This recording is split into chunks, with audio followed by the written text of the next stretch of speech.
Olá, pessoal. Eu sou Priscila Treg, coordenadora do Programa Mulher do CREA Amazonas, e nós estamos aqui hoje no Estúdio Inspiração, gravando o nosso segundo episódio do podcast do Programa Mulher. Hoje o meu convidado, figura ilustre, meu amigo Hugo Tavares, presidente do Sindicato dos Engenheiros no estado do Amazonas. Hugo, seja bem-vindo. Muito obrigada por ter aceito o convite nesse nosso bate-papo, nessa nossa conversa hoje, para a gente falar um pouquinho sobre as ações do sindicato, a sua gestão à frente, né? E um pouquinho sobre o protagonismo feminino também relacionado a essa militância, né?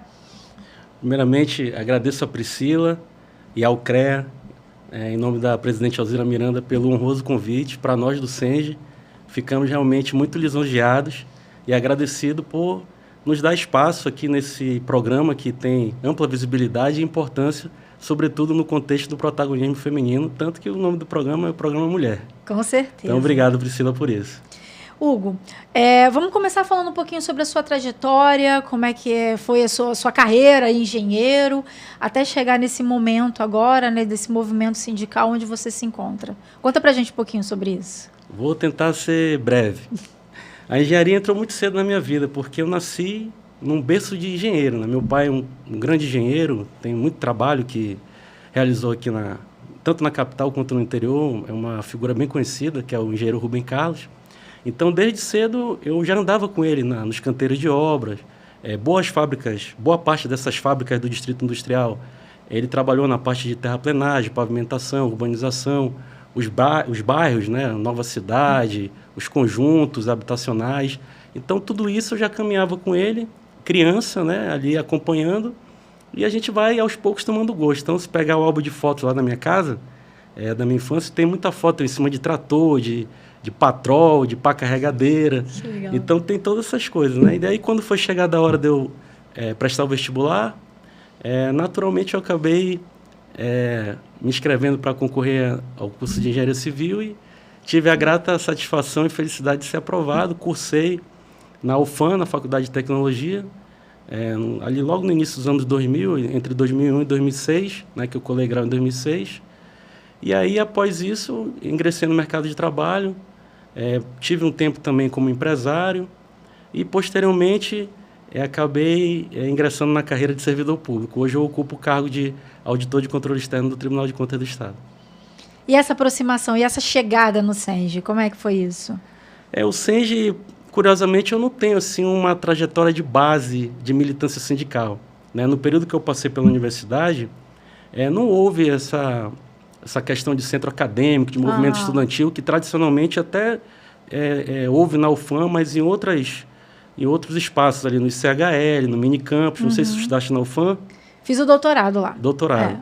Então, no ICHL, no Minicampus, tem esse histórico, né, dessa preparação estudantil, de movimento estudantil e, posteriormente, o ingresso nas atividades sindicais. No meu caso, não houve essa formação, então foi um acaso, né? Eu estou, vamos dizer assim, aprendendo a trocar o pneu com o carro andando.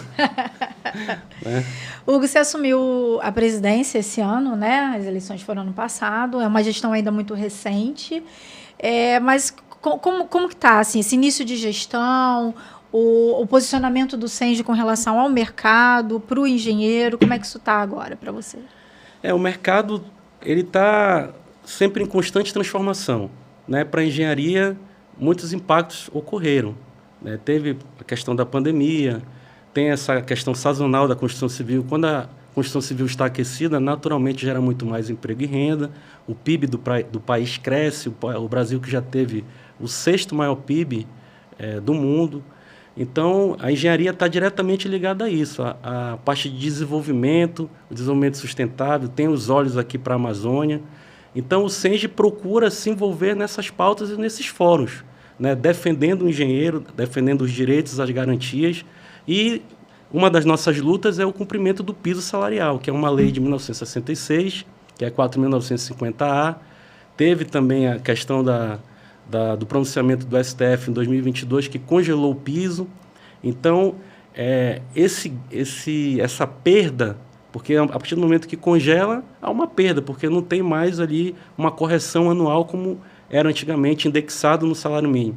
Então, essa mitigação da perda ou até a correção com a inflação, não haver essa perda de ganho real, ela só ocorre via instrumento coletivo de trabalho, que aí é que entra a importância do sindicato, que o sindicato possui uma prerrogativa constitucional, né, que está no artigo 8º da Constituição, salvo erro, acho que é inciso 6 ou 8, que fala que o sindicato obrigatoriamente deve participar das mesas de negociação.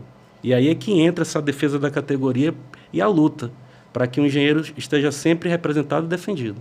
Perfeito. Você falou aí da questão da construção civil, a gente realmente tem momentos, né, em que está aquecido, em que o mercado esfria um pouquinho mais. Como que você vê assim, os desafios e as oportunidades que os engenheiros têm hoje, nesse momento no Brasil? A gente percebe que o governo federal ele tem feito investimentos, né, na área da habitação, né, tem os programas, antigamente era Minha Casa Minha Vida, tem o FAR também. Então, tudo isso acaba movimentando e impulsionando esse mercado. Naturalmente, gera muito mais emprego e renda e oportunidades. Agora, é necessário que o engenheiro também esteja antenado e capacitado para atender às demandas das empresas. Porque é aquela coisa do salário, ele é pouco para quem recebe e é muito para quem paga. Então, se você estiver qualificado e corresponder aos anseios das empresas, naturalmente a empresa vai te valorizar e vai pagar o valor que você merece. Perfeito. Com relação à qualificação, né, fato, a gente está vivendo um momento agora de um boom da IA, então você tem aí novas tecnologias, é importante o profissional estar antenado com isso, estar qualificado nesse sentido, mas como é que você vê, que você enxerga essas ferramentas no uso na engenharia? A questão da IA é um caminho sem volta, né? É uma ferramenta, é um instrumento de trabalho que veio para ficar. Agora, ela também ainda tem a questão das alucinações. Né? Verdade. Você vai ali, tem que ter cuidado. Você prepara o prompt, né? E não necessariamente aquilo vai te dar um retorno 100%. É preciso ainda a sensibilidade humana para apreciar aquela resposta, comparar, se você estiver falando de regramento, de legislação, comparar se aquela jurisprudência que ele trouxe está adequada, na questão trazendo para a engenharia. Se aquele retorno que ele está te dando na IA é condizente com a realidade, e é preciso fazer esse cotejo das informações e os cuidados. Agora, volto a dizer, é um caminho sem volta, é uma ferramenta que veio para ficar e para auxiliar na realização do trabalho. Você podia falar para a gente assim, um pouquinho sobre as políticas públicas? Você falou aí um pouquinho do governo, né, que o governo tem incentivado, das políticas públicas que a gente tem agora voltadas para o profissional engenheiro. O que a gente tem de bom assim acontecendo? Olha, com relação à atividade sindical, a gente percebe agora mais recente uma movimentação do Ministério Público do Trabalho, do Ministério do Trabalho e Emprego, que celebraram um termo de cooperação técnica e está chamando os sindicatos para dentro desses órgãos para debater como fórum, né? Ano que vem vai ter a Conferência Nacional do Trabalho, a segunda CNT, que vai ocorrer em São Paulo, que vai ser um grande fórum, que é para discutir essas políticas públicas, do trabalho digno, da valorização profissional, e um entendimento tripartite, porque aí tem 3 atores protagonistas que precisam ter harmonia no trabalho, que é o governo, o empresariado e a classe operária. Então, é um movimento tripartite que precisa ter um mínimo de harmonia para que a economia possa se aquecer, o Brasil crescer com emprego e renda. São grandes desafios, né? A gente estava conversando aqui nos bastidores, né, sobre a questão da proximidade com as instituições de ensino. Você acha que hoje a formação acadêmica ela está direcionando esse profissional para o que ele vai encontrar no mercado? Acho que parcialmente, mas não de forma plena. Né? A academia ela te dá ali conceitos teóricos, te dá aquela iniciação para você ter um norte de trabalho. Agora, é claro, a partir do momento que você ingressa no mercado de trabalho, aquilo vai demandar um tempo para você adquirir experiência, maturidade, segurança. É por isso que tem os níveis de categoria, o engenheiro júnior, o engenheiro pleno e o engenheiro sênior. Né? Porque o engenheiro júnior está naquela fase de adaptação, ele ainda precisa de alguém estar pegando na mão para estar mostrando como é, e à medida que o tempo vai passando, ele vai adquirindo mais segurança para desenvolver o seu trabalho de forma correta. Perfeito. Nesse tempinho de gestão, agora a gente está aí completando, né, quase um ano, você tem alguns exemplos assim de reivindicações com relação a melhorias, a questão da própria segurança do profissional frente ao sindicato? Que demandas vocês têm recebido, né, dos profissionais para que vocês atuem ali frente? Uma coisa que a gente precisa fazer e melhorar, até uma autocrítica que a gente faz, é a questão das assembleias. O que são as assembleias? É a gente ir para dentro das empresas e para dentro dos órgãos públicos onde existem engenheiros trabalhando, para ouvir as demandas, ouvir os anseios e o sindicato realizar a pauta de reivindicações e assim ir negociar com o sindicato patronal, com as federações e até mesmo com a confederação. Mas, no atual momento, é uma gestão que iniciou o triênio, né? 2025, 2026, 2027. Então, está no primeiro ano do triênio. A gente já conseguiu celebrar acordo coletivo de trabalho com uma empresa chamada Qualidados, que ela atua no polo petroleiro aqui do estado, e a gente conseguiu negociar com eles um ACT que trouxe benefícios para aqueles empregados dessa empresa. Tentamos celebrar a CCT com o patronal, infelizmente não houve ainda um diálogo, mas eu acredito que é um passo de cada vez. A gente está avançando, mas deixando bem claro que o sindicato está aberto para dialogar e negociar. Nada é imposto, nada de forma agressiva, como a gente tem aí os antigos sindicalistas que subiam em cima dos carros de som para fazer greve, para parar os canteiros de obras. Essa não é a nossa política e não é a nossa linha de atuação. A gente sempre é pautado na base do diálogo para que a gente consiga construir em conjunto e todos saiam beneficiados. A gente realmente tinha uma ideia errônea de que o sindicato estava para brigar, né? E de uma maneira assim que não tão cordial. Exato. Né? E não é assim que funciona. Hugo, com relação ao protagonismo feminino, a gente está falando aí dos desafios, da questão de valorização, das demandas que o sindicato recebe. E como é que vocês enxergam a questão da equidade de gênero? Isso chega no sindicato? Isso chega a ser um problema que vem, né, como demanda para vocês? E como é que o sindicato se posiciona com relação a isso? Essa questão da equidade, se você parar para observar, é uma coisa que está implantada hoje na sociedade como um todo. É cultural, né?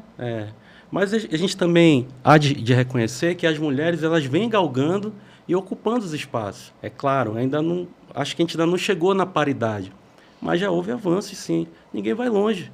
Na presidência do CREA, quem está hoje? Exatamente. É uma mulher. É a primeira vez, né? É a primeira vez. Uma 50 anos. Uma engenheira de pesca, uma mulher que foi eleita com o voto dos profissionais, tem legitimidade para representar.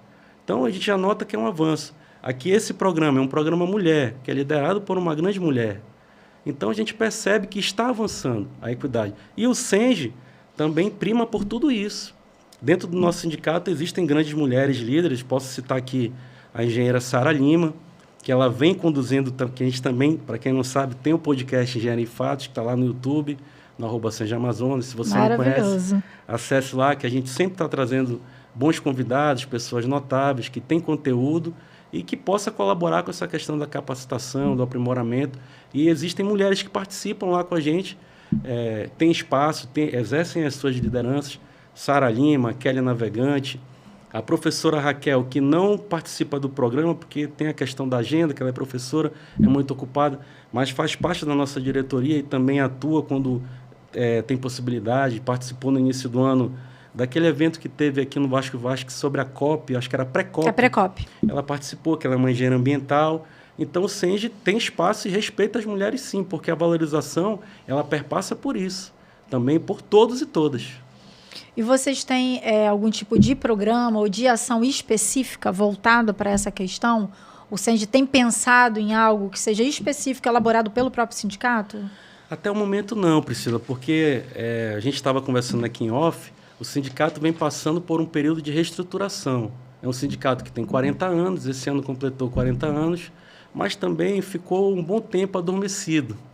E a gente está voltando agora, com bastante dificuldade, teve os impactos da reforma trabalhista que desidratou a atividade sindical. Então, a gente chegou para organizar a casa. Essa questão dos programas de mulher, claro que é de suma importância, mas a gente vê também que o CREA, além do programa Mulher, tem a Ouvidoria da Mulher, que são espaços que acolhem as mulheres, ouvem e dão as providências necessárias. O sindicato está aberto para trabalhar em parceria, mas até o momento ainda não tem um programa próprio para tratar desse tema da mulher. Mas, no futuro próximo, sim, faz parte do nosso escopo, não tenha dúvida. E você acha assim que está faltando, o que pode estar faltando para mais mulheres conseguirem assumir espaços de liderança, principalmente dentro da engenharia? Eu acho que a mulher ela precisa, primeiramente, não se autossubestimar. Ela é uma coisa difícil, mas a mulher precisa ter segurança, assim como você é uma mulher segura, de atitude. Acho que as mulheres precisam, inicialmente, isso, né? Dar a cara, mostrar que estão disponíveis, que podem ser aproveitadas, que sabem fazer, que têm competência, que têm potencial e que podem ser líderes. Não há diferença entre homem e mulher. Claro que no passado houve essa discriminação, mas no atual momento, na sociedade contemporânea, a gente vê que hoje está de igual para igual. Então, as mulheres têm tudo para exercer os cargos de poder decisório e como vem acontecendo. É o que a gente sempre tem falado aqui no programa Mulher, né? É uma questão de competência. Não tem a ver com gênero, tem a ver com competência. Aí independe se é homem, se é mulher, né? E dentro do movimento sindical, a gente tem hoje representatividade? Lá no SENGE com você citou aí a Sara. Nós temos mulheres que fazem essa representatividade. E como é que a gente pode chamar mais, trazer mais para dentro do movimento sindical? Eu acho que nas assembleias, no próprio plenário do CREA, nos encontros que o CREA promove, que o sindicato sempre participa, e nas próprias pautas dos sindicatos. É preciso que, primeiramente, um interesse. A pessoa se mostrar e dizer, olha, eu estou aqui, eu quero participar, quero ser aproveitado. E o sindicato está aberto para acolher todas. Tem espaço para todo mundo. E com relação às lideranças, eu posso repetir, a Sara tem se mostrado uma mulher guerreira, uma mulher de alto potencial, que está em desenvolvimento e logo, logo vai se tornar uma líder maior do que ela já é. E a Kelly Navegante, da mesma forma, também reúne todos os requisitos, uma pessoa com grande capacidade, engenheiro ambiental, apresenta o programa também, o Engenharia em Fatos, e a gente percebe que são mulheres aí que têm um futuro promissor pela frente na engenharia. Dentro da estrutura de diretoria, nós temos outras mulheres? Tem a Sara e a professora Raquel. Perfeito. Ainda não está ainda equilibrado. Mas porque é a primeira diretoria dessa volta, do tempo que ficou parado. Uhum. Agora, vamos supor, na próxima diretoria, se a Priscila quiser participar e tantas outras mulheres competentes queiram participar, logicamente o sindicato vai acolher para que haja um equilíbrio nisso, da participação entre mulheres e homens. Maravilha, Hugo. E assim, o futuro da nossa profissão, como é que você acha aí? Como é que o engenheiro que está saindo agora da faculdade, como é que ele pode estar se preparando para estar enfrentando esse mercado de trabalho? De que forma você vem apoiando isso? Olha, eu vejo hoje que as pessoas não têm mais aquele hábito de estar em casa, na sala, no sofá, assistindo televisão. Tudo está aqui, a informação está aqui na palma da mão, no celular, no tablet ou no computador. Então, você abre, como você já sabe, a gente abre o celular e tem todo tipo de informação, rede social, site, né? Então, você tem ali uma gama de informações que não tem mais limite. E se a gente trouxer isso para a engenharia, eu vejo que tem muito mercado para engenharia da computação, engenharia de software. Outros países estão contratando brasileiros que são dessa área, e quando você sai do país, você vai ganhar na moeda local, vai ganhar em euro, vai ganhar a remuneração em dólar. Então, vejo que tem muito campo para essa área, da engenharia da computação, engenharia de software. Na engenharia civil também, considerando tudo que a gente já falou, da questão dos investimentos do governo, dos programas de habitação, e a questão da engenharia ambiental também aqui na Amazônia. Tem o crédito de carbono, tem os trabalhos para engenheiro florestal, para manter a floresta em pé, manejo. Também vejo que tem bastante mercado para essas áreas. Maravilha. Você acha que o sindicato está voltando agora, né? Uma retomada, um novo momento para o sindicato? Ele teve que se reinventar? Certamente. Teve que se reinventar por conta do que a gente vinha conversando aqui em off. A reforma trabalhista impactou muito. Antigamente tinha aquela contribuição compulsória. A partir do momento da reforma trabalhista, perdeu isso. Então, hoje a gente sobrevive das contribuições dos associados, que são contribuições facultativas, os instrumentos coletivos, quando são celebrados, o ACT e a CCT, que a gente consegue, por cláusula, ter ali uma taxa de fortalecimento sindical e uma taxa negocial, e isso vai contribuindo para que a gente consiga manter a estrutura, porque o sindicato, como eu estava falando para a Priscila, ele é como se fosse uma empresa, só que a empresa ela tem fins lucrativos, ela visa lucro, e o sindicato é sem fins lucrativos, então torna muito mais difícil. Mas para que o sindicato funcione é preciso haver um financiamento, senão não consegue manter a estrutura em pé. E o financiamento é via essas formas que eu falei, a contribuição facultativa e via instrumentos coletivos de trabalho. E eu, profissional, quero me associar ao SENS. Como é que eu faço? Quem eu procuro? Onde eu vou? A gente tem os nossos canais, principalmente o Instagram, que é o @SENGEAmazonas, lá tem aquele campo de mensagem, você pode enviar essa mensagem, ou se preferir, vai diretamente no e-mail, que é senjam@gmail.com, você pode enviar sua mensagem e o nosso corpo diretivo vai dar as tratativas para que você possa receber a ficha e receber todas as instruções para se associar ao nosso sindicato. Que tipo de documentação assim que é necessário submeter? Carteira do CREA, para mostrar que você é realmente um profissional registrado. Tem uma ficha com aqueles dados pessoais, né, o seu nome completo, a identificação de documento, endereço, telefone, e-mail, aqueles dados básicos. Né? Perfeito. O que você estava comentando que esse ano o SENS faz 40 anos, né? E aí, a gente vai comemorar? Com certeza. E aqui eu quero reforçar o convite que eu fiz para ti aqui em off, que a gente vai celebrar os 40 anos, uma sessão solene que foi uma propositura do deputado Sinésio Campos. Vamos celebrar no dia 28 de novembro, que vai ser sexta-feira da próxima semana, lá no auditório, no plenário Rui Araújo, na Assembleia, e você é nossa convidada. Convite aceito, né? Maravilha. Vamos estar lá presente fazendo força, né, para o nosso sindicato. Sem dúvida. Hugo, assim, para um momento um pouco mais descontraído, que eu chamo assim de por trás do capacete, né? A gente, por trás desse momento engenheiro. Se o Hugo não fosse engenheiro, ele seria o quê? Que profissão você acha que você teria seguido se não fosse a engenharia? Embora você tenha mencionado aí que ela vem de berço, né? Com tantas referências, ficava até difícil escolher qualquer outra profissão. É verdade. Mas se não fosse a engenharia? Eu acho que eu seria músico. Olha que legal, que diferente. Porque na minha família também tem a musicalidade na veia, né? Meu avô tocava muito violão, seresteiro, né? Os primos do meu pai também, eles que me ensinaram a tocar violão desde cedo, né? Na minha casa sempre... Meu pai não toca, mas ele gosta. Então tinha violão, e aí desde cedo a gente brincava ali, eu e meu irmão, né? E aquelas rodadas de família. Então acho que eu seria músico, assim, não tenho dúvida, não.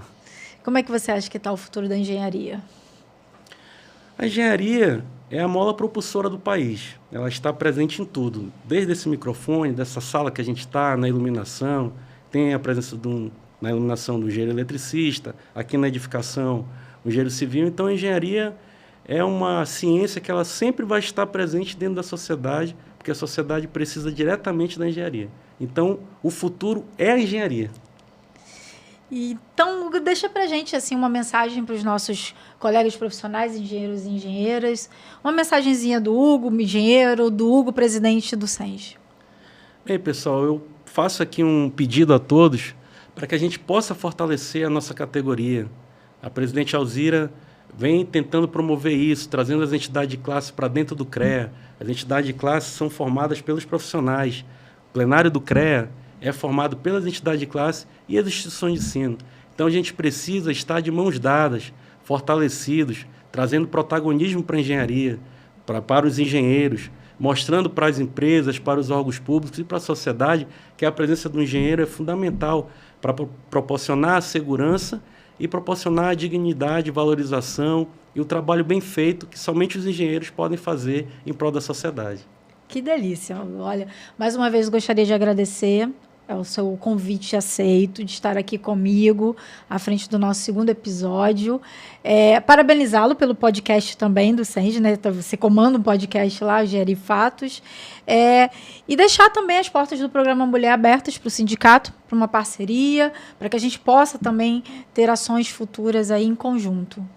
Obrigado, Priscila. E aqui de público eu te faço um convite para ir lá conosco no podcast Gera em Fatos. Vamos encontrar uma agenda que eu sei que você é muito ocupada. Assim como você, né? Mas a gente vai conseguir encontrar essa data para que você possa participar, dar sua contribuição também. Você, além de ser a líder aqui do Programa Mulher, tem a sua atividade na academia, na faculdade. Você também é uma engenheira agrônoma e, sem dúvida nenhuma, tem muito a contribuir para os profissionais e todo o público que nos assiste.